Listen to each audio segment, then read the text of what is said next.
সারা বিশ্ব এখন যুদ্ধ পরিস্থিতিতে আছে, আমাদের বাংলাদেশও যুদ্ধ পরিস্থিতিতে আছে, আছে কিনা? বাংলাদেশের প্রকৃত খবর কি জানতে চান? একবারে আসল খবরটা, একেবারে আসমান থেকে ভেরিফাইড খবরটা জানতে চান? তাহলে আমি দেখতে পাচ্ছি বাংলাদেশকে কোথাও বসে বাংলাদেশের দুশ্মনরা 3 টুকরা করে রেখেছে। কয় টুকরা? শুধু সুযোগের সন্ধানে আছে, সময়ের প্রতীক্ষায় আছে। এই দেশটাকে 3 টুকরা অলরেডি করে রেখেছে তারা। প্রত্যেকটা মুসলিম কান্ট্রিকে 3-4 টুকরা করে নতুন মানচিত্র আঁকা হয়েছে। সিরিয়াকে কয়েক টুকরায় ভাগ করে দিয়েছিল। এক যুগের যুদ্ধ শেষে মাত্র তারা মুক্তির স্বাদ পেতে শুরু করেছে। লিবিয়াকে 2 টুকরা করে দিয়েছে, ইরাককে 3 টুকরা, মনে হয় কতগুলো টুকরা করে দিয়েছে। এইভাবে বাংলাদেশকেও 3 টুকরার মানচিত্র রেডি আছে অলরেডি। একটা হলো পার্বত্য চট্টগ্রাম, আরাকান, মিজোরাম, মনিরাম নিয়ে উপরে খ্রিস্টান রাষ্ট্র যোগাম, ভেতরে আরেকটা ইহুদি রাষ্ট্র। কারণ ওরা জানে মধ্যপ্রাচ্যের ওই রাষ্ট্রটি ভেঙে যাবে, ওদেরকে স্থান দেবে কোথায়? পৃথিবীর কোনো জাতি ওদের স্থান দেবে না, এখন এনে বাংলাদেশের মাথার উপরে ফেলবে। বুঝেছেন? ও ভাইয়েরা, একেবারে ভেরিফাইড খবরটা বলছি। এই জন্যই যত একটা নড়বড়ে সরকার, ওরা চায় যাতে করে একটা হুঙ্কার দিয়ে ওই টুকরা কেড়ে নিতে পারে। আমি শুরু থেকে চিৎকার দিয়েছিলাম সরকার আরো মজবুত করা উচিত, কিন্তু সাম্রাজ্যবাদী আধিপত্যবাদীদের বি টিম কাজ করছে দেশে, শক্তিশালী একটা লবি দেশে কাজ করতেছে। আমাদের ছাত্ররা একটা প্রোক্লেমেশন ঘোষণাপত্র দিতে পারলো না। পেরেছে? পারে নাই, সুতার টানে ওটা হারিয়ে গেছে। এগুলি বুঝতে হবে। ও ভাইয়েরা, এইগুলো 1 টুকরা। আরেক টুকরা হলো চিকেন নেকের পাশে, রংপুর, দিনাজপুর, রাজশাহী, ওই অঞ্চলটা আরেক টুকরা। এই জন্য ইসকনের আন্দোলন, এই জন্য সংখ্যালঘু নাম দিয়ে মিথ্যাচারে একেবারে পার্শ্ববর্তী রাষ্ট্রটা বিশ্বের মধ্যে ফার্স্ট হয়েছে। এই ভুয়া সংবাদ, মিথ্যা সংবাদ বাংলাদেশ নিয়ে প্রোপাগান্ডায়, ঠিক নয় কি? এখন আমি কিন্তু এই 3য় স্বাধীনতার প্রথম বন্দী আমি নিজে, প্রথম বন্দী আমি 2021 সালে। আমি যখন খুতবা দিয়েছিলাম স্বাধীন, সমৃদ্ধ, নিরাপদ বাংলাদেশ চাই। কেন স্বাধীন, সমৃদ্ধ, নিরাপদ বাংলাদেশ চাইলাম? তারা চায় পরাধীন বাংলাদেশ, কলোনি বাংলাদেশ এবং দুর্বল বাংলাদেশ। আর আমি চাইলাম আমার মসজিদের খুতবা 2021 সালের 24 সেপ্টেম্বর, স্বাধীন, সমৃদ্ধ, নিরাপদ বাংলাদেশ চাই। মসজিদ থেকে বের হয়ে আমি ফোন পেলাম, আপনার মামলা আছে, আপনার মামলা আছে, আপনি রাষ্ট্রদ্রোহী। এই বাংলাদেশ এটা তোমার না, এটা আমাদের। তুমি এই দেশ স্বাধীন করতে চেয়েছো, তোমার তো খবর আছে। এবং 2 দিনের মাথায় আমি অ্যারেস্ট। কথা বুঝেছেন? ইতিহাস তো জানতে হবে আপনাদের। আমি একমাত্র স্বাধীনতার কথা বলে বন্দী হয়েছি, আর কিচ্ছু না। আর বাকি ও হাবি জাবি ওগুলো আমাকে অ্যারেস্ট করে নিয়ে ডিবি অফিসে খুঁজতেছে যে এখন যদি বলা হয় যে উনি স্বাধীন কেন চেয়েছেন, এই জন্য মামলা দিলাম, তাহলে তো ওদের হাড্ডি ভেঙে ফেলবে জনগণ, ওটা তো বলতে পারে না। এই জন্য ওইটাকে ঢেকে ওই করোনা মরোনা হাবি জাবি কতগুলো এনে আমাকে গ্রেপ্তার দেখিয়েছে, ওই প্রতারণা করেছি কার নাকি টাকা খেয়ে ফেলছে। ও টাকা খেলো আমাদের, আদালত রায় দিয়েছে। আমি আমার যে স্কুলে বড়জ ইন্টারন্যাশনাল স্কুল, সেই স্কুলের একটা শাখা নিয়েছিল রানা নামে একজন, আদালত রায় দিয়েছে আমরা তার কাছে ৭৪ লক্ষ টাকা, সম্ভবত ৭৪ লক্ষ টাকা আমরা পাও না, কারণ সে আত্মসাৎ করেছে, ওটা সে চোর। এখন চোর মুক্ত রয়েছে, আমরা গৃহস্থরা হ্যান্ডকাপ করলাম। এই তো ছিল বিগত গণতন্ত্রের মানুষ কন্যার গণতন্ত্র নাকি? ইনসাফ, হ্যাঁ হ্যাঁ, ফ্যাসিবাদের গণতন্ত্র। ও ভাইয়েরা, তো একেবারে আপনাদেরকে একবারে ভেরিফাইড সংবাদটা দিলাম। দেশটাকে কোথাও বসে ছক একে ৩ টুকরা করার সিদ্ধান্ত করে রাখা হয়েছে। বাঁচার উপায় একটাই, একেবারে সীসা ঢালা প্রাচীরের মতো ঐক্যবদ্ধ থাকা আমাদেরকে। ঐক্যবদ্ধ, ইউনাইটেড বাংলাদেশ, ঐক্যবদ্ধ বাংলাদেশ, ঠিক নয় কি? এখন সরকার জনগণ চালায়, আলহামদুলিল্লাহ। আমরা ডক্টর ইউনূস সাহেবকে বিশ্বাস করি, জেনারেল ওয়াকরুজ্জামান ওনাকেও বিশ্বাস করি, আরও একদল আছে আল্লাহওয়ালা সৎ লোক প্রশাসনে, কিন্তু বৃহত্তর ভিতরে আছে এখনো মির্জাফর, এখনো মির্জাফর মুনাফিক। ও ভাইয়েরা, তো রাজনীতি শিখেন। ওই যে তালুতের ইতিহাসটা সূরা বাকারা থেকে আনছি। তালুত বলল কি, ইন্নাল্লাহা মুবতালিকুম বিনাহার, হে আমার সঙ্গীরা, ১ লক্ষ সৈনিক তার সাথে। তিনি বললেন, আল্লাহ তোমাদের একটা পরীক্ষা নেবেন। কি নেবেন? পরীক্ষা নেবেন। সামনে একটা নদী পড়বে, এই নদী ক্রস করে যেতে হবে। নদীতে পরিষ্কার স্বচ্ছ পানি, যেই দেশে পানি নেই সেই দেশে পানিটাই হলো সর্বোচ্চ সম্পদ, তারা এটা জানে। ফামান শারিবা মিনহু ফালাইসা মিন্নি, ওই স্বচ্ছ পরিচ্ছন্ন শারাবান তাহুরা, ওই পানি থেকে যে পান করবে, মানে পেট ভরে মন ভরে তৃষ্ণা পূরণ করে পান করবে, ফালাইসা মিন্নি, সে আমার দলভুক্ত নয়। এটা পরীক্ষার নদী, এইটার পানি পেট ভরে পান করতে পারবে না। ওয়ামান লাম ইয়াতআমহু ফাইন্নাহু মিন্নি, আর যে পেট ভরে ওই নদীর পানি পান করবে না, সে আমার সেনা দলের অন্তর্ভুক্ত থাকবে। ইল্লা মান ইউতারাফা গুরফা, তবে যে শুধু 1 আজলা পানি, কয় আজলা, কয় কোষ, 1 কোষ, 1 কোষ খাইতে পারবা, পান করতে পারবা, এইটা দোষণীয় না। কিন্তু একবারে 2 কোষ ভরে একবার খেয়ে পান করেছো, আবার করেছো, আবার একবারে পেট একেবারে ভরিয়ে নিয়েছো, তাহলে সে আর আমার সেনা বাহিনীতে থাকতে পারবে না। এই উপমাটা কি অর্থ বহন করে? কেন আল কোরআন এই উপমাটা, এক্সাম্পলটা এখানে পেশ করলো? ওলামায়ে তাফসীর ওনারা বলেন এইটা হলো দুনিয়ার উপমা। সরকারের সামনে সরকারি কর্তা ব্যক্তি হয়ে গেলে রাষ্ট্রের সমস্ত সম্পদ নদীর মতো তার সামনে সহজ হয়ে আসে, ঠিক না?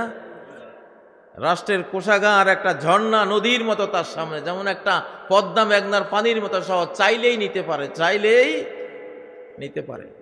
এটা আল্লাহ তাআলা তালুতের এই উপমায় দুনিয়াকে বুঝিয়েছেন। এখন রাজনীতি হলো, যিনি প্রেসিডেন্ট হবেন 1 কোষ নিতে পারবেন রাষ্ট্রীয় সম্পদ। কয় কোষ? 1 কোষ। আবু বকর যেমন 1 কোষ নিয়েছেন, মানে যেইটুকু ওনার বাঁচতে প্রয়োজন, এর বেশি না। একজন মন্ত্রী কতটুকু বাংলাদেশের ট্রেজারি থেকে সম্পদ নিতে পারবেন? কয় কোষ? এক কোষ, অল্প একটু, একটু থাকার ঘর, একটা গাড়ি, আর কি সাধারণ খাবার, পোশাক আশাক, এই। আল্লাহু আকবার। রাজনীতি এটা কি? এরাই রাজা, এরাই কি রাজা। এরা ভক্ষক না, এরা কি রক্ষক। ইল্লা মান ইগতারাফা গুরফাতান বিয়াদিহি। আমাদের ইসলামের ইতিহাসে এরকম এক কোষ, এক আজলা সরকারি সম্পদ নেয়া রাজা, বাদশাদের, খলিফাদের এক্সাম্পল আছে না নেই? হযরত আবু বকর সিদ্দিক কয় কোষ নিয়েছেন? আমরা তো উপমা দেই, ওনার স্ত্রী 1 মাস একটু একটু জমিয়ে মিষ্টি খাওয়ার জন্য আবু বকর হাতে তুলে দিলেন। আবু বকর বলল, বুঝা গেল এইটুকু না হইলো আমার চলে। হায় রে হায়, এটাকে বলে রাজা।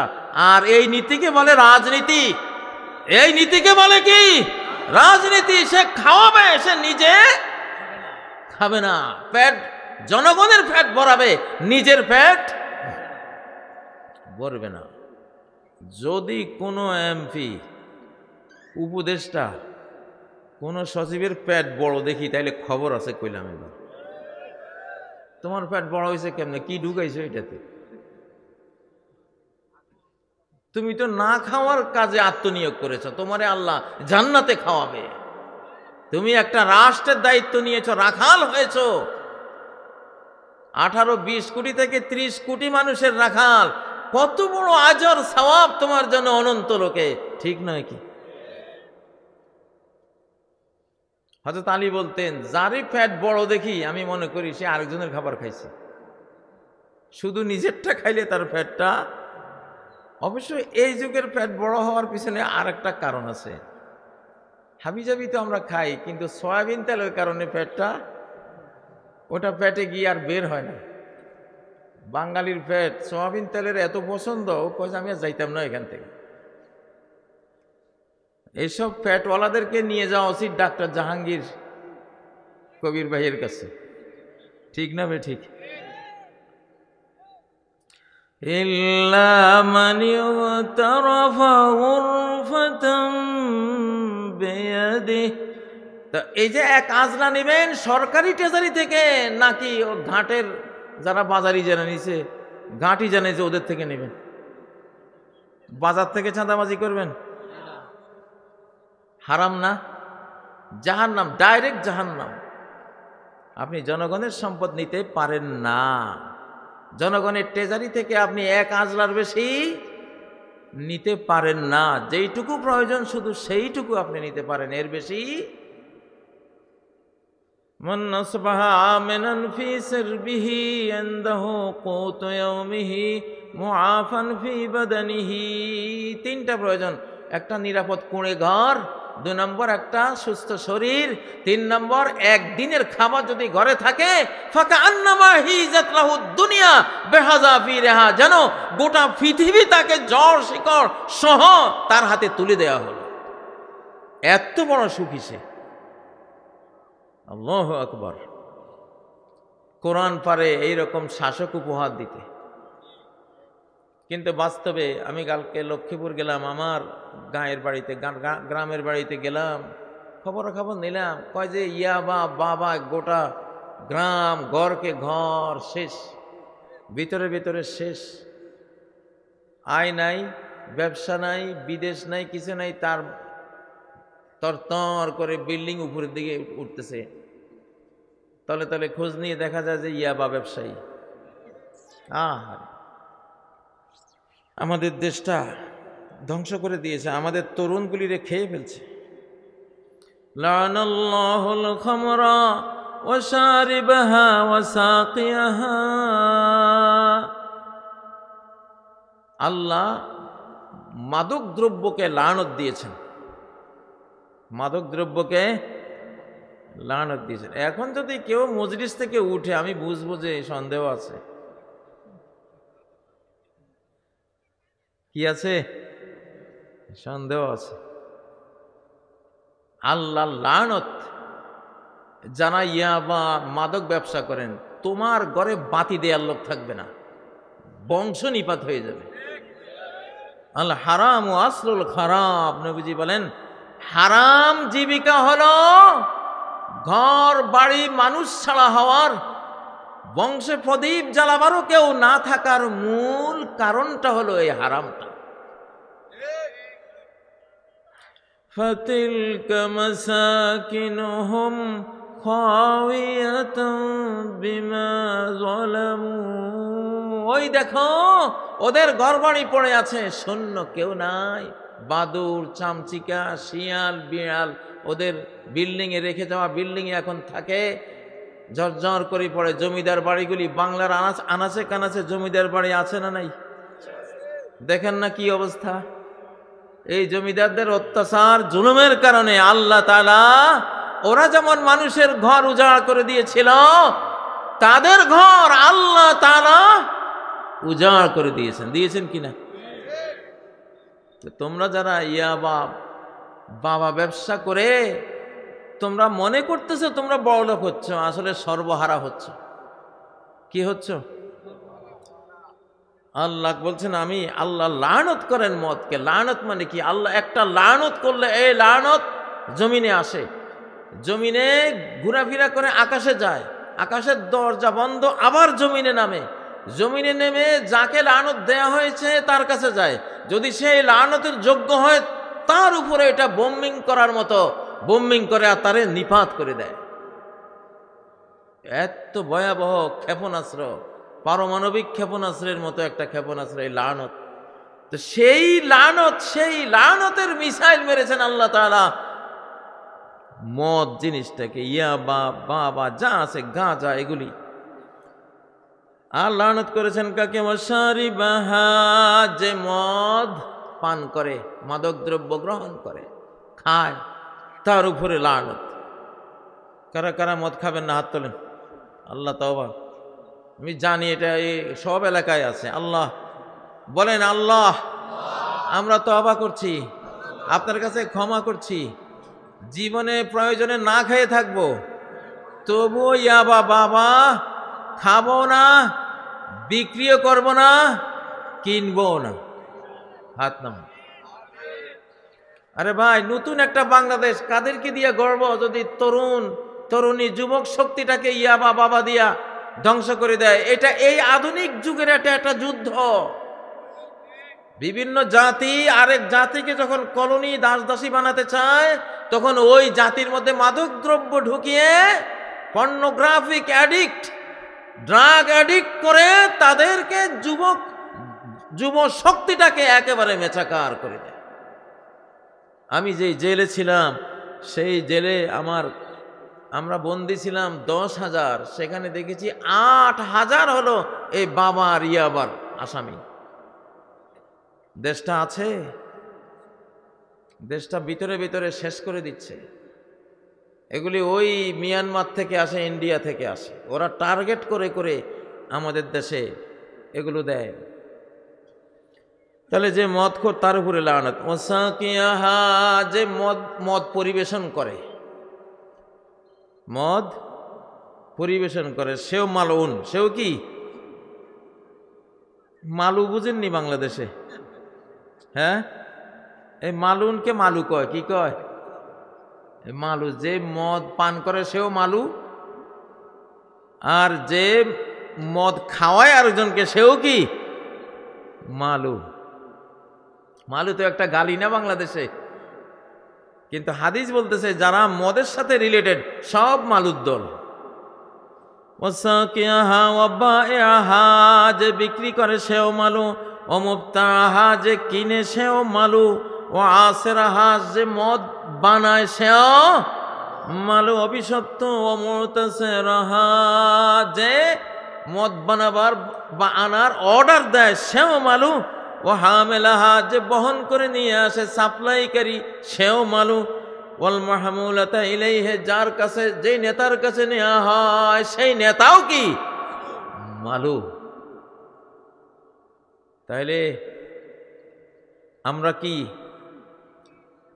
বাবার দিন শেষ? এরপরে কি হবে?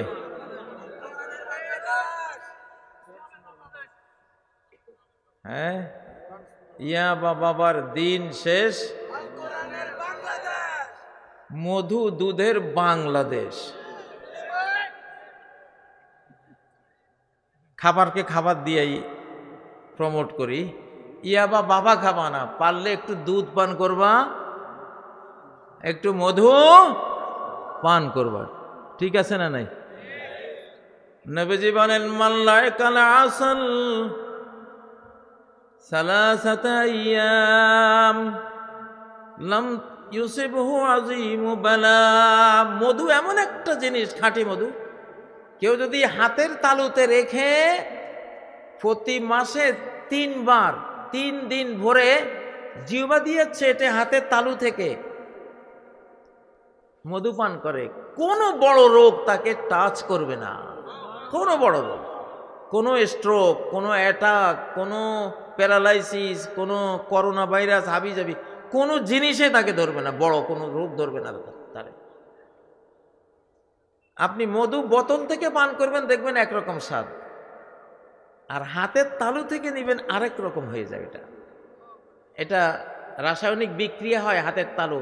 মানব বডিতে মধু টাচ করলে হাতের তালুতে এটা রাসায়নিক ক্রিয়া বিক্রিয়া হয়ে এটা আরেক রকম একটা শক্তি এখানে তৈরি হয়। কারণ আমাদের হাতের তালুর মধ্যে প্লাজমা আছে, একটা অদৃশ্য রস আছে, হজমি রস, পাচক। ওইটা মধুর সাথে মিশে আপনি জিহ্বা দিয়ে যখন চাটেন, জিহ্বা থেকে আরেকটা সেখানে অ্যাটাচড হয়, বিশাল এক শক্তিধর শেফা। কোরআন তো বলেছেই ফিহা শিফাউল লিন্নাস, এই মধুর মধ্যে রয়েছে মানব জাতির শিফা। নবীজি বলেন ইনকানা শিফাউ ফি শাইইন, যদি কোনো জিনিসে রোগ নিরাময় থাকে তাহলে 3টা জিনিসে আছে। ফি সুরতাতে মেহজামিন, কাপিং এর মধ্যে। কাপিং, কাপিং চিনেন? সিঙ্গা লাগানো, আধুনিক সিঙ্গা লাগানোর সিস্টেম এখন আছে, ঢাকায়ও আছে। আমি কাতারে একজন আমাকে ফ্রি সিঙ্গা লাগিয়ে দিয়েছিল, ওরা 500 রিয়াল নেয়, জার্মানি থেকে যন্ত্রপাতি এনেছিল।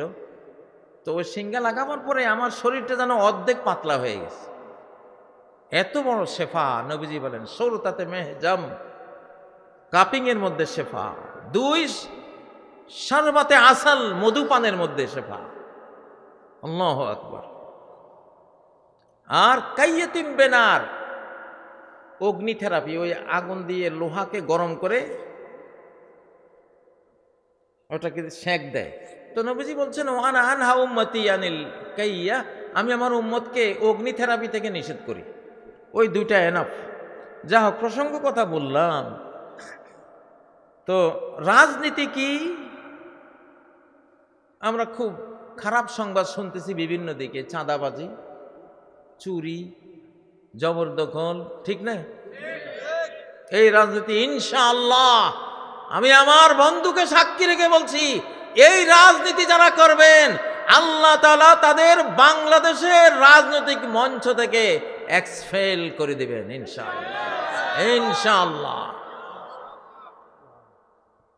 এইবারের রাজনীতি বিগত 53 বছরের রাজনীতির সাথে কোনো মিল হবে না। এখন একটি নতুন পৃথিবী উপহার দেবেন আল্লাহ নিজে। এখন আল্লাহর ডাইরেক্ট অ্যাকশনের যুগ। 5ই আগস্ট একটা ডাইরেক্ট অ্যাকশন হয়েছে। শিশুরা গিয়েছে কোটার জন্য, আল্লাহ দিয়ে দিয়েছেন গোটা। এমন একটি যুগ, ইখলাস সহকারে কোটা চাইলে আমি গোটা দিয়ে দিই। এখন কোটা চাইলে গোটা দিয়ে দেন আল্লাহ, সুবহানাল্লাহ। 5ই আগস্ট আমি দুবাই থেকে প্রত্যক্ষ করতেছিলাম। কখন কি লাগবে আল্লাহর কাছে দোয়া করতেছিলাম, আল্লাহ এখন এইটা দাও, তখন এটা দাও। আপনারা মনে করেন না যে এটা শুধু ফিজিক্যাল আন্দোলন হয়েছে, এটা একটা ভীষণ আধ্যাত্মিক আন্দোলন ছিল, ফিজিক্যাল এবং স্পিরিচুয়াল একটা আন্দোলন ছিল। আমরা প্রত্যেকটা ঘটনা আমরা মনিটরিং করতাম এবং যখন যা নিড, যা দরকার, সাথে সাথে আল্লাহর কাছে আমরা দরখাস্ত দিতাম এবং সাথে সাথে দেখতাম যে এটা হয়ে যাচ্ছে, আলহামদুলিল্লাহ। এমনভাবে আমরা ছিলাম। তো এই জন্য বিগত 53 বছরের রাজনীতি, এই বস্তা পচা, এই গম চুরি আর চাঁদাবাজি, সরকারি সম্পদ চুরি। সরকারি সম্পদ মানে কি? এতিমের মাল। সরকারি সম্পত্তির মধ্যে এতিমের টাকা আছে না? ইন্নাল্লাযীনা ইয়াকুলুনা আমওয়ালাল ইয়াতামা, যারা এতিমের মাল খায় জুলমান, জুলুম করে, ইন্নামা ইয়াকুলুনা ফি বুতুনিহিম নারা, তারা তাদের পেটে মাল ঢুকাচ্ছে না, খাবার ঢুকাচ্ছে না, আগুন ঢুকাচ্ছে, আগুন। সরকারি সম্পত্তি মানে কি? এতিমের মাল, ঠিক না? সরকারি সম্পত্তি মানে কি? মিসকিনের মাল, গরিবের মাল, ঠিক না? শিশুর সম্পদ, বিধবার সম্পদ, অন্ধের সম্পদ, অটিস্টিকের সম্পদ, পঙ্গুর সম্পদ, এই সম্পত্তিগুলি যারা খায় তারা কি মানুষ? আল্লাহ তাআলা অতীতে যত ভুল হয়েছে আপনি সেই ভুলগুলি থেকে বের হওয়ার আমাদের গোটা বাংলাদেশের সব নেতাদেরকে তৌফিক দেন। সব এমপি, মেম্বার, চেয়ারম্যান, দায়িত্বশীল সচিব যারাই আছে আল্লাহ সবাইকে তৌফিক দেন। আল্লাহ এক নতুন বাংলাদেশে এক নতুন রাজনীতির ফর্মুলা আজকে দিলাম তালুতের ঘটনা থেকে। এক আজলা নিবা। কয় আজলা? এক কোষ মানে সামান্য, যতটুক তুমি বাঁচতে পারো, যতটুক তুমি বাঁচতে পারো। ইল্লা মান ইউতারাফা গুরফাতাম বিয়াদি, ওইটুকু যদি না নিয়ে সারতে পারো আরো ভালো, আরো ভালো। এই উপমহাদেশের আওরঙ্গজেব টুপি নিজের হাতে সেলাই করে নিজের পরিবার চালিয়েছিলেন।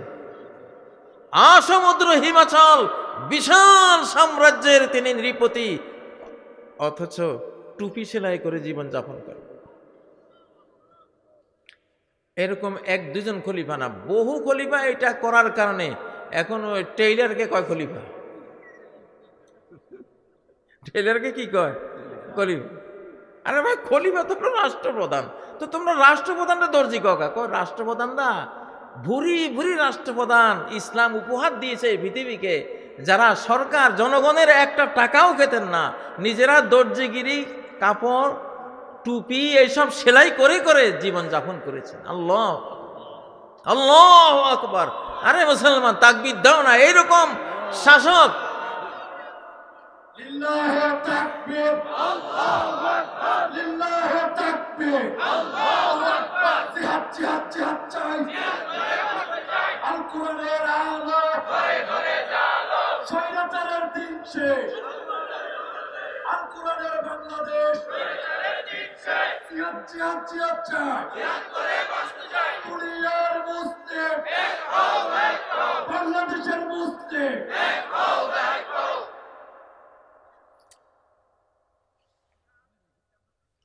জেহাদ জেহাদ জেহাদ চাই বা যুদ্ধ লড়াই লড়াই লড়াই চাই, এই চাওয়াটা নিষেধ হাদিসে। লা তাতামান্নাউ লিকা আল আদু, দুশ্মনের মুখোমুখি হওয়া, দুশ্মনের সাথে যুদ্ধ করতে চাইও না কখনো। সালুল্লাহ আল আফিয়া, আল্লাহর কাছে তুমি নিরাপত্তা চাও। ওমা আহাদুন উতিয়া আতাআন আওসা খায়রাম মিনাল আফিয়া, আফিয়া নিরাপত্তার চেয়ে উত্তম কোন দান পৃথিবীতে কেউ পায় নাই। নিরাপত্তা এত বড় দান, তাহলে চাইতে হবে কি? শান্তি শান্তি শান্তি চাই, শান্তি চাই। হামলা করলে উপায় নাই। শান্তি শান্তি শান্তি চাই, হামলা করলে উপায় নাই। শান্তি চাই। যদি রে চান্দু হামলা টামলা করব, তো সেদিন তোর একদিন কি আর আমার একদিন। যেদিন গেছিল আমারে হামলা করতে, কড়াই ঘন্টায় বুঝাই দিছি বাংলাদেশ কারে কয়। হ্যাঁ, আমি 4.5 ঘন্টা বক্তৃতা করেছি। আমি কি আলেকজান্ডার দ্য গ্রেট, না খালেদ বিন ওয়ালিদ, না চেঙ্গিস খান, নাকি হালাকু খান, সেদিন ভুলে গেছি সব। মনে হচ্ছে না ওদের চেয়েও বড় আমি। আমি সেই দিন মহা সুযোগ হিসাবে মনে করেছি যে আজকে সুযোগটা পাইলাম, সান্দু করে পাইছি আজ কায়দা মতো। মিডিয়া তো আছে, ওটা তো অ্যাটম বোম, মিডিয়াতে অ্যাটম বোম। একেবারে মিডিয়াতে খালি 20 মিনিট খরচ করেছি, 20 মিনিটে 20,000 বছর পিছাই দিয়েছি ওদেরকে ইনশাল্লাহ, আমার বন্ধ করেছে।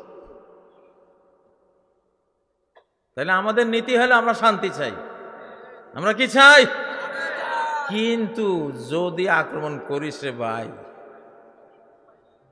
তাহলে এই বাংলাদেশে ঢুকার জন্য 100 রাস্তা আছে, বাইর হওয়ার রাস্তা একটাও নাই তোর কপালে ইনশাআল্লাহ। ঠিক নয় কি?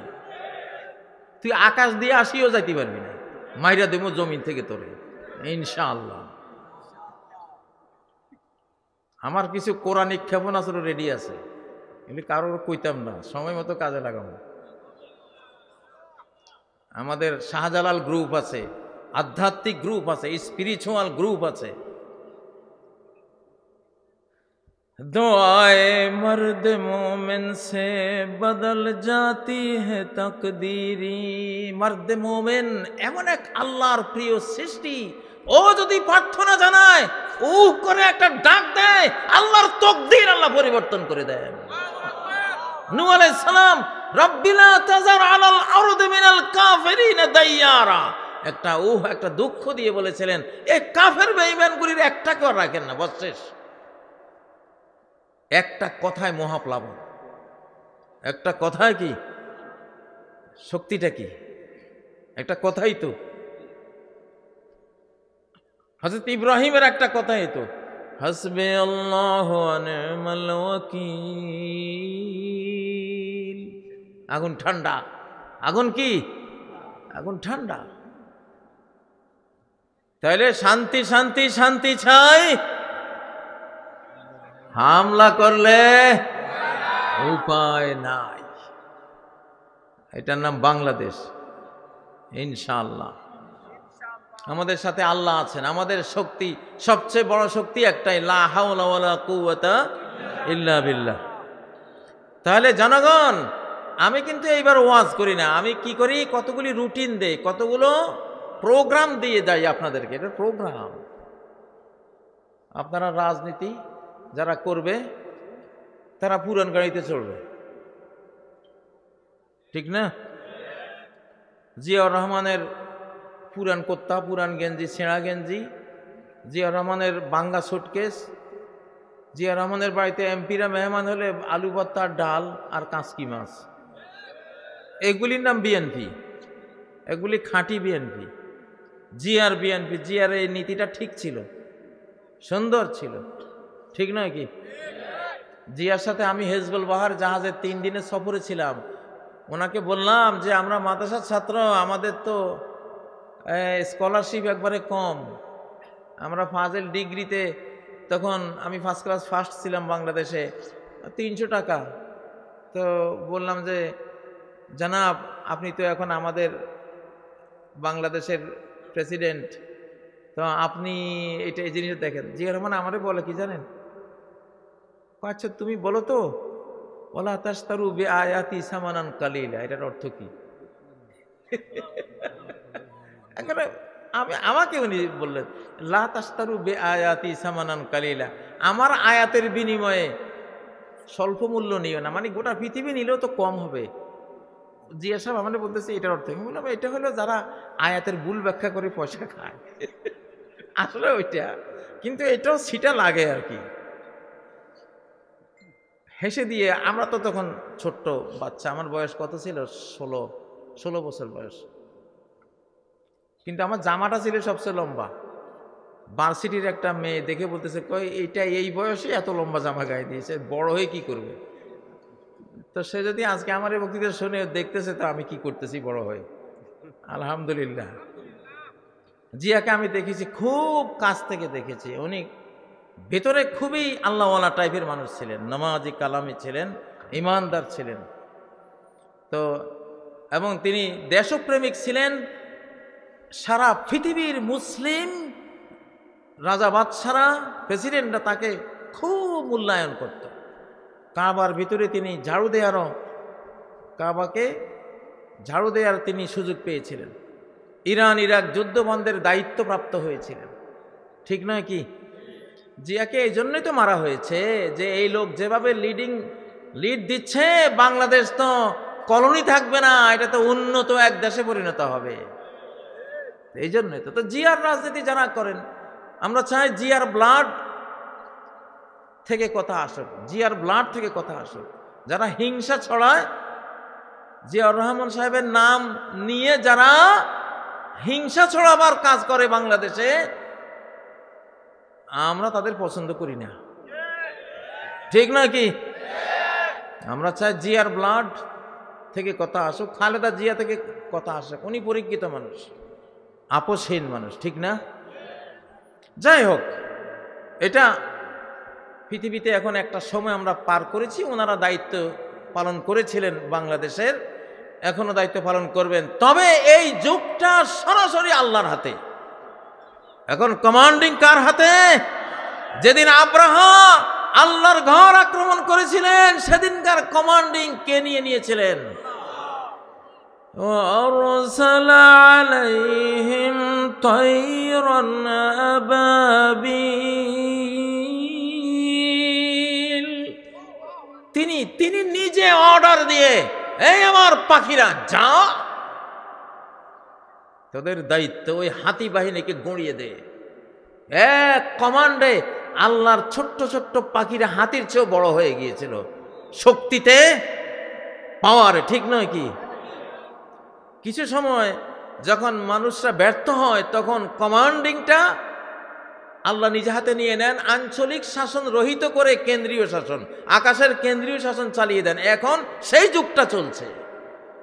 মনে করেন না যে 53 বছর যেসব বস্তা পচা সেকুলারিজম হাবিজাবি দিয়া দেশ চালিয়েছেন, এবারও চালাবেন? মোটেও চলবে না, মোটেও চলবে না এবার সেই রকম।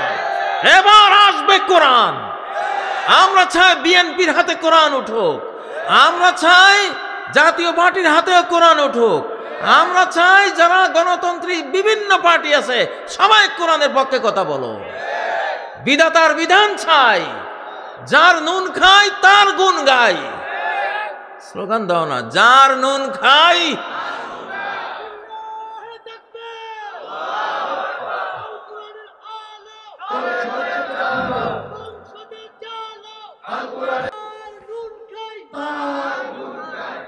আমরা আল্লাহর গুণ গাইব, ঠিক না? আল্লাহ আপনি শুনতেছেন সব, উনি তো সাথে আছেন, আমাদেরকে শুনতেছেন, দেখতেছেন সব, আলহামদুলিল্লাহ। আরেকটা রাজার কথা বলবো, ইনি জুলকারনাইন, গোটা বিশ্ব শাসক, বিশ্ব বিজয়ী জুলকারনাইন। রাজা হলে এরকম হতে হয়। উনি রাজত্ব পেয়ে যেটা করেছিলেন, বাংলার রাজনীতিকদের ওনার কথা থেকে শিখতে হবে। সূরা কাহাফের মধ্যে ওনার ঘটনা আছে। উনি পশ্চিমে গেলেন, বিরাট এক এলাকা ওনার সামনে, ওনার দখলীভূত হলো। আল্লাহ ওনাকে এখতিয়ার দিলেন, তুমি চাইলে শাস্তি দিতে পারো, চাইলে তুমি মাফও করতে পারো। জুলকারনাইন বললেন, আম্মা মান যালামা ফাসাওফা নুআযযিবুহু সুম্মা ইউরাদ্দু ইলা রাব্বিহি ফায়ুআযযিবুহু আযাবান নুকরা। যে অন্যায় করেছে, যে জুলুম করেছে, যে নির্যাতন করেছে, আমি জুলকারনাইন তার শাস্তি বিধান করব। তাহলে বর্তমান সরকারের দায়িত্ব কি? জালিমের শাস্তি বিধান করা, দুষ্টের দমন, দুষ্টের দমন। জালিমের বিচার না করা মাজলুমের প্রতি অবিচার, জালিমের বিচার না করা মাজলুমের প্রতি অবিচার। নেকড়ে বাঘ ধেয়ে আসতেছে, বন্দুক দিয়ে তাকে না মারা, গুলি না মারা, হাজার ভেড়া পশুর উপরে অবিচার না? অবিচার। জালিমের বিচার করতে হবে। জালিমের বিচার, মজলুমের প্রতি সুবিচার। সুবিচার কারা চান? লিল্লাহি তাকবীর। ডক্টর ইউনূস সাহেব জি, আরো আমাদের এখন সেনাবাহিনী আমাদের ম্যাজিস্ট্রেসি পাওয়ার নিয়ে আছেন। ডক্টর আমাদের জনাব ওয়াকারুজ্জামান সাহেব, দেখেন আমরা সবাই জালিমের বিচার চাই, সবাই জালিমের বিচার চাই। বিচার চাই, স্বৈরাচারের বিচার চাই, খুনিয়ার বিচার চাই, বিচার বিচার বিচার চাই। তাহলে উনি বললেন আমি জালিমের বিচার করব। আর কি? শিষ্টের পালন করব। শিষ্টের وَأَمَّا مَنْ آمَنَ وَعَمِلَ صَالِحًا فَسَنَقُولُ لَهُ مِنْ أَمْرِنَا يُسْرًا।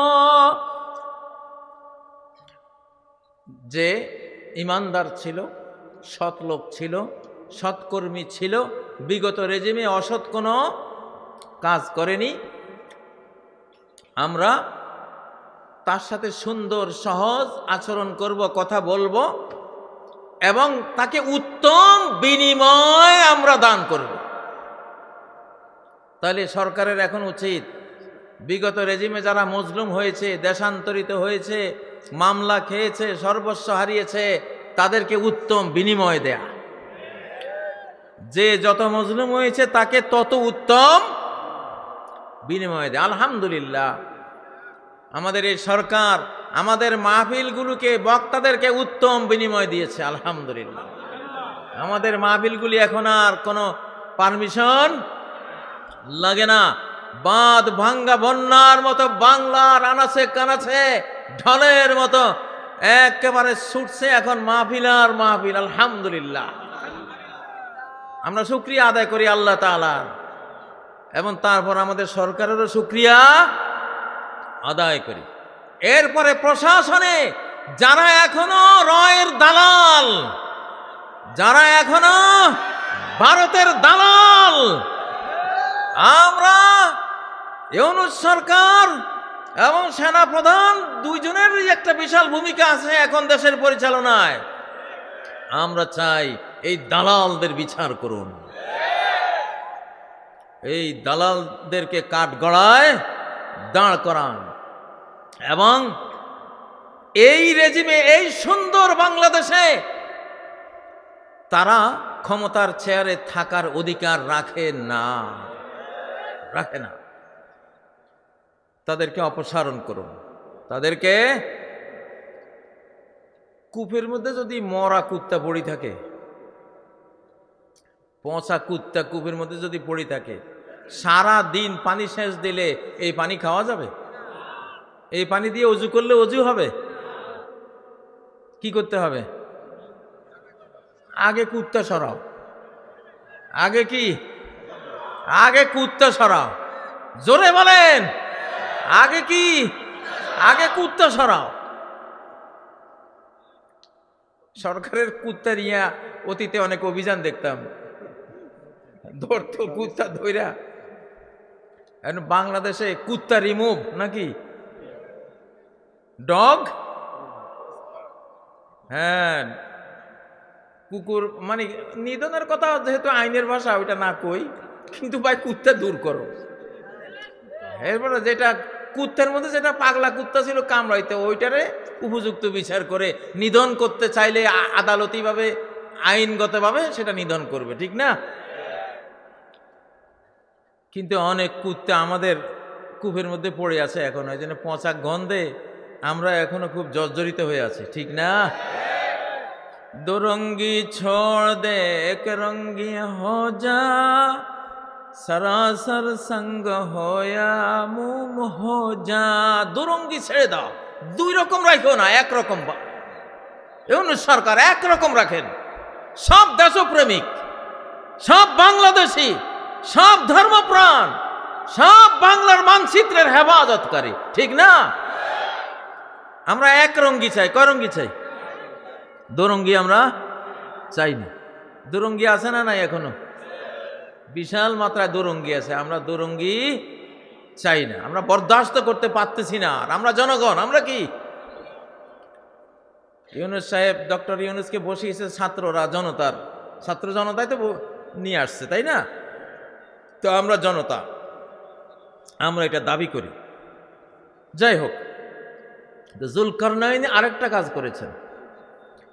ইন্না ইয়াজুজ ওয়া মাজুজ মুফসিদুনা ফিল আরদ। উনি আরেক এলাকায় গেলেন, লোকেরা বলল ইয়াজুজ মাজুজ, গগ মাগুগ, এরা আমাদের এই ভূমিতে অনেক ফিতনা ফাসাদ সৃষ্টি করছে। আপনি ওদের মধ্যে আমাদের মধ্যে একটা বাঁধ দিয়ে দেন, অন্তরায় তৈরি করে দেন, বাধার বিন্ধ্যাচল দাঁড় করিয়ে দেন, যাতে করে আমরা বাঁচতে পারি। তাহলে রাষ্ট্র সরকারের আরেকটা দায়িত্ব এখানে পাওয়া গেল। যেই দেশের মানুষ আমাদেরকে জ্বালায়, যন্ত্রণা দেয়, গুলি মারে, আমাদের দেশের ভেতরে বিভিন্ন অন্তর্ঘাত তৈরি করে, আমাদের দেশের সীমান্ত সিলগালা করে দিতে হবে। সীমান্ত সিলগালা করে দিতে হবে।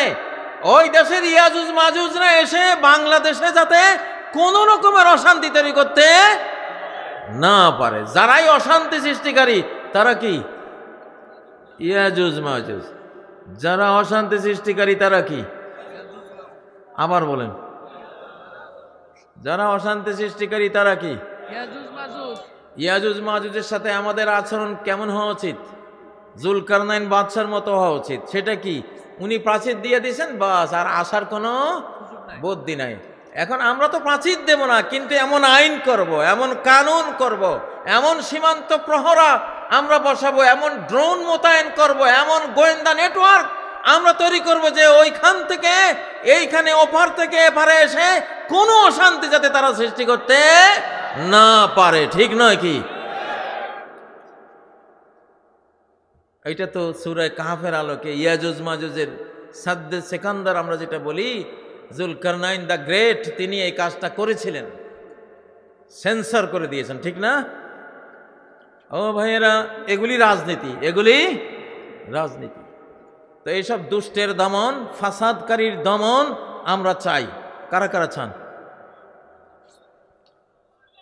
লিল্লাহি তাকবীর, আল্লাহুম্মা আমিন। লিল্লাহি তাকবীর। আল কোরআনের আলো সংসদে জানো, স্বৈরাচারের দিন শেষ। আচ্ছা, আমাদের এটা কিসের মাহফিল? তাফসিরুল কোরআন মাহফিল। এখানে যদি কেউ আসে সিনেমার গান ধরে, চলবে? মার খাইয়া ভূত পেত নিয়ে পালাবে, ঠিক না? কেন পালাবে? এই পরিবেশে এইটা সম্ভব না। এইখানে একটা রাজনীতি আছে। রাজনীতিটা হলো, জনগণ যেমন হয়, যে এলাকার জনগণ যেমন, যেই সমাবেশের জনগণ যেমন, সেই সমাবেশে জিনিসটাও আসে তেমন। ঠিক না?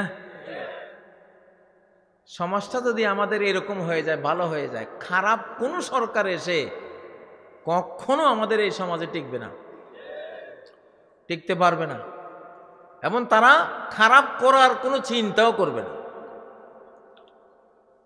জনগণ ভালো হলে, জনগণকে ভালো বানাবার মাধ্যমে সরকার চেঞ্জ করা যায়। এটাও আল্লাহর একটা পদ্ধতি।